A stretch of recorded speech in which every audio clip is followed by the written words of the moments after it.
Good morning. I'm Elisa Z. Thank you so much for spending your Sunday morning here with us. As you know, you're listening to the Sunday edition. June, as I mentioned a few minutes ago, is So Many Things Month, and that includes Alzheimer's and Brain Awareness Month. Regular listeners know that this is a subject near and dear to my heart, as I lost my grandma to Alzheimer's. Now, this was many, many, many years ago, and I know we've come a very long way when it comes to diagnostics and treatment, but I also know that unfortunately, there is no cure yet. But I am joined this morning by Dr. Jonathan Fellows, who leads the Mind, Alzheimer's Disease, and Memory Disorder Center, and he's going to shine a light on some things for us that we really need to know. Good morning, Jonathan, and thank you for being here.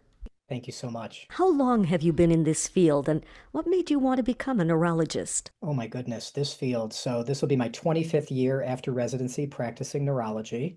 And he's only 32. I know, it's phenomenal, right? How did that happen? Magic. I started internal medicine and I was going to become a cardiologist. And then before you know it, I got married. I had my first child and I realized that I didn't want to be in training for like 8+ years. So I sort of looked around and a friend of mine together, one of my colleagues and partners now, we discussed together, what else can we do medicine-wise that we don't have to be residents in training for so many years? And we both did rotations in neurology. We kind of fell in love with it at that point, applied for residency and sort of switched gears at that point. And no turning back, very happy with my decisions. I'm sure your wife was very happy when you made that decision as well, right? Yeah, we got to move on a little bit. What is Mind? I mean, I know I've seen the building in Farmington Hills. I've been in the building. I've taken my mother to the building. But for the uninitiated who maybe haven't seen that building, can you tell us what is Mind? What does it stand for? So MIND stands for Michigan Institute for Neurological Disorders. Myself, been in practice now for, like you say, 25 years post-residency. I would call us the second generation of doctors. We now have our third generation of doctors. I can't take credit for the name. The name is phenomenal. One of our predecessors founded the name. These folks have since retired on, and it creates a great deal of brand recognition, and we're really proud of what we have here. It really is the perfect name. So, when we're talking about Alzheimer's, is there a dictionary definition of Alzheimer's? I know not all dementia is Alzheimer's. It's kind of a broad term when you talk about dementia. So, what is Alzheimer's? Yeah, that was framed really, really well. So dementia is sort of the umbrella term, and underneath that umbrella lies several different diagnoses with no matter what age group you're in, Alzheimer's is always the most common. And Alzheimer's disease, especially in our 60s, 70s, 80s, and beyond, Alzheimer's is by far the most common neurodegenerative disease that we're dealing with.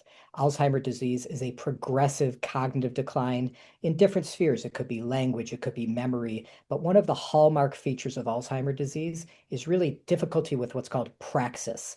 And we call that dyspraxia or difficulty in doing a task that you were once previously good at. Think of that almost as like making breakfast. You crack an egg or you make toast. Even just those simple tasks require a great number of things in a row. You have to go to the refrigerator, you have to get knife, you have to go toast, you have to do this. All these tasks or all these items in sort of sequence with one another, folks with Alzheimer's dementia start to begin having trouble with. So it's not just, oh, I went into the kitchen, forgot what I went there for. It's not that, oh, I saw an old high school friend and I can't remember their name. Difficulty with doing a previously learned task is really one of the hallmark features that starts to raise some red flags for us and we start to dive in a little bit deeper. That is such an important point because those are things we can take note of ourselves. You know, we all go through times where we'll go through a few days where we're forgetting things and we might get terrified. And then we take a look at our lives and we think, well, I've been in 90 different places. My world is upside down. There's so much going on. With all of these stressors, it makes sense that my memory may be faltering a little bit today. But I'd like to think most people would notice or be aware if they struggled when they went to the refrigerator to get the eggs or couldn't remember where the frying pan is. That is a very important mode of self-identifying. For people who are living with somebody who's struggling, though, in addition to those kinds of things, what other symptoms, items, kinds of behavior should we be looking for that maybe the patient themselves wouldn't notice? So other things that might be apparent, especially by people close to them, like caregivers, spouses, children, things like that. Not just forgetting names, but also, Mom, you asked that question before. You're repeating that question. So repeating questions over and over again. Stories as well, things like that. We talked about tasks. We talk about things like driving, and are you having more trouble with directions? Do you sometimes feel lost behind the wheel? We ask questions. Do you ever forget to turn stoves off, oven off, lights off, garage doors, things like that? Put your home at safety. Are there any social situations where you find yourself that you're just not as active in the social scene? And a lot of times people will automatically sort of remove themselves from social scenes because they found, even though they may not identify it outright, but they've at least figured out that maybe they're not performing at the highest level in certain social scenes. So they've automatically withdrawn themselves from those instances. So these are all things that we can get from, the initial interview with a patient as well as some loved ones or caregivers. When we go for our annual physicals, and let's assume people are going for their annual physicals, do our doctors, once a patient reaches a certain age, 50, 55, 60, or when you hit that magic 65 number and the doctor does the Medicare check on you, what should our doctors be checking on, and what kinds of things should we be asking our doctors? Because I'm assuming our PCP is the first stop, of course, for anything before we potentially get referred. Absolutely. It wouldn't be common for them to show up to our office as neurologists first and foremost. They're going to see their primary care providers before that. And Medicare, in this instance, they actually do a really good job because they've instituted different plans for primary care physicians to incentivize them to do these screens, if you will. And they'll do cognitive screens at the bedside, something called like an MMSE or mini mental state examination, which is a score out of 30. And it's orientation, it's memory, it's cognition, it's writing, it's all these different sort of domains of cognition that are being tested. It takes under 5 minutes to do at the bedside, so it's really easy to do by a practitioner. And there's a numerical value associated with that. So that could be tracked longitudinally. It can also help to sort of stratify a patient, if you will, into mild, moderate, or even severe cognitive dysfunction. I know it's easy to be an alarmist, but this is something that terrifies me. My grandma had Alzheimer's. As you know, she died from it. Now, both of my parents were very, very sharp right up until the very end. So I always take comfort in that. Well, Mom was doing this the day she died, was remembering to tell me, don't forget to cancel my appointment for the morning and make sure the house isn't a mess. So obviously very, very sharp cognitively, but there is a genetic component to Alzheimer's, isn't there? Right. So family history is a really big deal. And of course, we ask everyone that question when they come in for cognitive dysfunction. And sort of the best test to do for what we call adult onset Alzheimer's disease is what's called the apolipoprotein E gene. Now, the apolipoprotein E gene is a fascinating gene, and there's actually three different what we call isoforms, or three different forms of the gene. And remember, all of our genes, we get one from our mom and one from our dad, so you have two copies of the gene. And depending on how that gene expresses itself, can stratify the risk for the development of Alzheimer's. It's not what we call deterministic. If you have the bad gene, so to speak, you're not guaranteed to get the disease. It just increases your risk. So there's three different variants of the apolipoprotein E: E2, E3, and E4. E3 is by far the most common isoform of the gene, and that is a neutral risk for the development of Alzheimer's disease. Let's get the good one out of the way. That's called E2. E2, believe it or not, is actually protective against the development of Alzheimer's disease. Unfortunately, that is the most uncommon, the least common isoform. So it's not common that we see E2 genes in individuals. We do see it, but it's not common. And then the next most common would be the E4. And the E4, ApoE, that's the one that increases the risk of Alzheimer's disease. Now, here's the staggering numbers. If you have one allele, one copy of the E4, you're at an approximate 3-time increased risk than the general population of the development of Alzheimer's.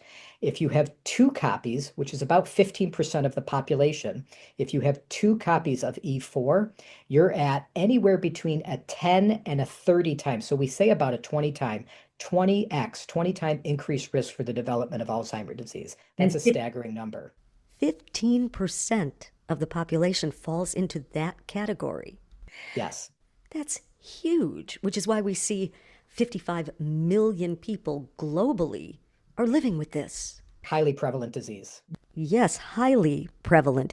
Now, is there anything we can do if someone finds out that they have both E4 or really any level of risk? Is there anything we can do to mitigate the risk? I know we're not there yet in figuring out how to stop it, but what can we do to slow things down, maybe?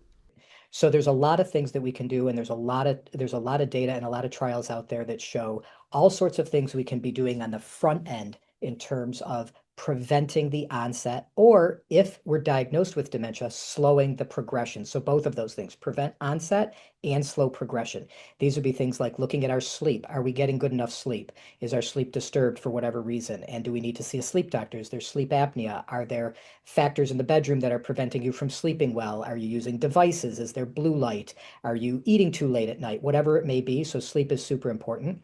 The next thing would be activity. I tell my patients all the time, exercise is sort of a dirty word. So I try to counsel them on activity, not necessarily exercise, because being active is probably the single greatest thing we can do to prevent the onset of pretty much any neurodegenerative disease. And activity can be like get an Apple Watch or a Fitbit, monitor your steps. We want, 5, 10, 15, 20,000 steps a day. There were interesting studies recently done about racket sports, tennis, pickle, ping pong, anything like that. Those have been shown to slow progression or decrease onset of neurodegenerative diseases. Diet, putting healthy foods in our body, more of a plant-based diet, more of a whole food diet, no processed foods, limit your alcohol intake, things like that. And then other things like mindfulness, whether that be deep breathing, meditation, and other things like community, religion, spirituality, all of these things have also been shown to slow progression or decrease the rate of onset of disease. And like you said, these are things that really help us overall live a better, happier, healthier life anyway. For sure. We only have about 3 minutes left, Dr. Fellows, so I'd like to turn things back over to you. Please let us know if there's anything we've missed, if there's a website you'd like to guide us to, any information you'd like to share, in addition, of course, to a prayer that we one day, soon, I hope, find a cure for this dreadful disease. Sure. I'd like to end with two things. Number one, in terms of the website, we have resources on our website, mindonline.com. But in terms of the really powerful information and data and some things that you quoted, the Alzheimer Association website is actually spectacular and they have excellent resources. The one thing I'd like to close on is this is a really exciting time in the Alzheimer world because we actually have two FDA-approved medications that actually are given by infusion, IV infusion. One is twice a week or twice a month, and one is once a month. And at the end of the day, what these medicines are is they are called monoclonal antibodies. They're given by IV and they stimulate our body's own inherent immune system to actually get rid of amyloid, which is that bad, nasty protein that's responsible for the development of those plaques you've heard of. Plaques are something you can't see out of CAT scan or MRI. Those are microscopic things, but plaques invade the neurons and they cause basically destruction of the neurons in our brain, and that's what causes part of the progressive decline. And these drugs show a lot of promise. We have hundreds of patients on these medications in our office now that are receiving them. And the goal is not to, unfortunately, reverse the course of the disease, but to slow the progression of the disease. And the patients that do the best on these medications are the patients that we can catch early, early, early. That's why early detection of this disease in today's day and age is paramount. And it sounds as though things are getting more and more efficient as far as the methodology to predict. And then know, I mean, if you predict that someone is very likely to get Alzheimer's, you'll follow that patient differently. And it sounds as though we all have options that we didn't have just a minute and a half ago. So that's very encouraging. Oh, and again, I hope that one day very soon we have a cure. In the interim, though, I'm so grateful for people like you, Dr. Fellows, for the Mind Institute, for the Alzheimer's Association. It's a remarkable organization with some amazing people. So thank you, Dr. Fellows, for taking the time to do what you do on behalf of all of us. And I'm grateful you've taken some time to spend with us this morning as well. My pleasure. Thank you. And thank you all for spending this Sunday morning here with us. I'm Elisa Z. You're listening to the Sunday edition.